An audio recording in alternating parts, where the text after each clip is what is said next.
Bonjour et bienvenue à Télétourisme. C'est une semaine patrimoine que nous inaugurons aujourd'hui en compagnie de l'Institut du patrimoine wallon et à travers quelques-unes de ces publications qui nous emmèneront aussi bien à la ville, là on est en plein centre de Liège, qu'à la campagne, plein centre de Liège, sur ce qui était les contreforts de la colline de Saint-Walburge, pas très loin de la cathédrale Saint-Lambert.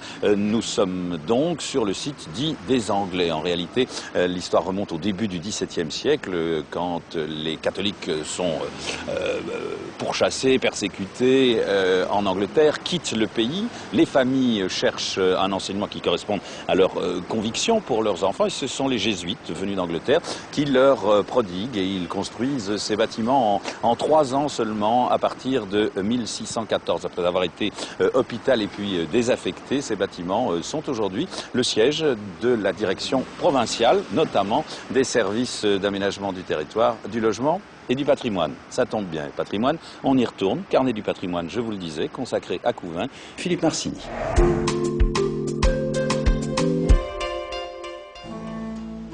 Le voyageur qui gagne la ville de Couvain découvre d'abord un paysage alternant espaces boisés, prairies et tiennes calcaires. La ville est d'ailleurs dominée par une importante falaise et baignée par la rivière de l'eau noire. C'est une petite ville qui peut paraître d'un premier abord très discrète, avec un charme discret, mais qui mérite d'être découverte, qui mérite d'être connue, qui mérite d'être parcourue, avec de vieilles rues qui respectent encore le tracé médiéval, de vieilles maisons avec un matériau commun, c'est-à-dire la pierre bleue qui était extraite ici.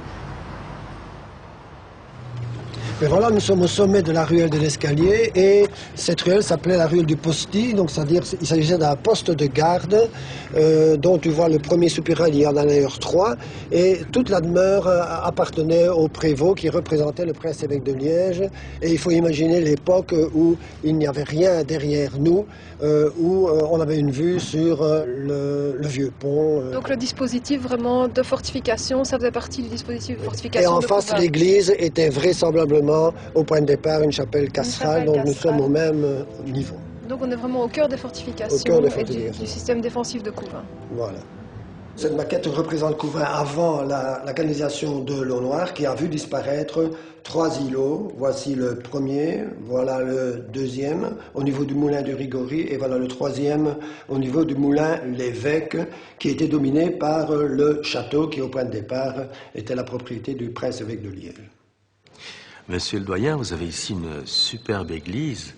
Il faut dire que c'est un monument magnifique, le style néo-gothique, l'église qui était construite en 1870. Et moi, je suis passionné un peu de l'art sacré. Je suis licencié en l'art sacré. Alors, j'ai trouvé très important de remettre en valeur le patrimoine de cette église. Et il y a une histoire extraordinaire, entre autres. Vous avez retrouvé des tableaux qui étaient perdus depuis 17 ans, les tableaux du chemin de croix. Les tableaux du chemin de croix et les statues et d'autres objets qui se trouvent dans cette église. On a tout retrouvé, on les a restaurés avec quelques bénévoles. Parce qu'on trouvait que le patrimoine c'est très important pour la région.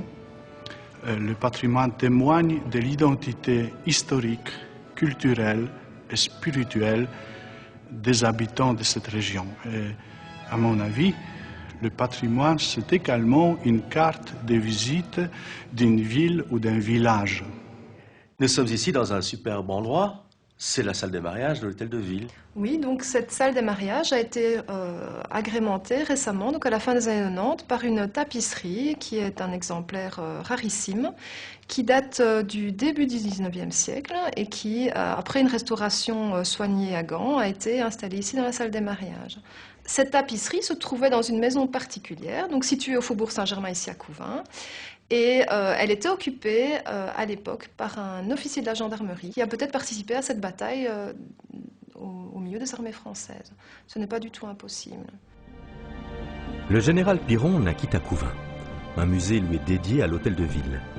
Colonel à l'époque, il débarqua en Normandie en 1944 avec sa brigade et libéra plusieurs villes du Calvados, Deauville, Trouville, Cabourg, Honfleur. Monsieur Henrard, Couvain, petite ville sympathique. Pourquoi faut-il venir à Couvain? Oui, ville très ancienne, donc reconnue aussi pour son patrimoine architectural. Et alors également, nous avons la chance d'avoir le plateau de l'Ardenne qui couvre une partie de notre entité. Et donc évidemment de nombreuses balades en forêt. Et nous sommes également réputés pour notre gastronomie locale. Monsieur Matteau, il paraît que les Couvinois font l'andouille. Oui. Comment ça se fait ça? Ben, c'est une spécialité couvinoise. C'est de la viande de porc avec des triples de porc enveloppées d'une baudruche. Et vous êtes spécialiste? Il paraît, oui. Depuis 3 générations déjà. Vous faites l'andouille depuis 3 générations? Oui.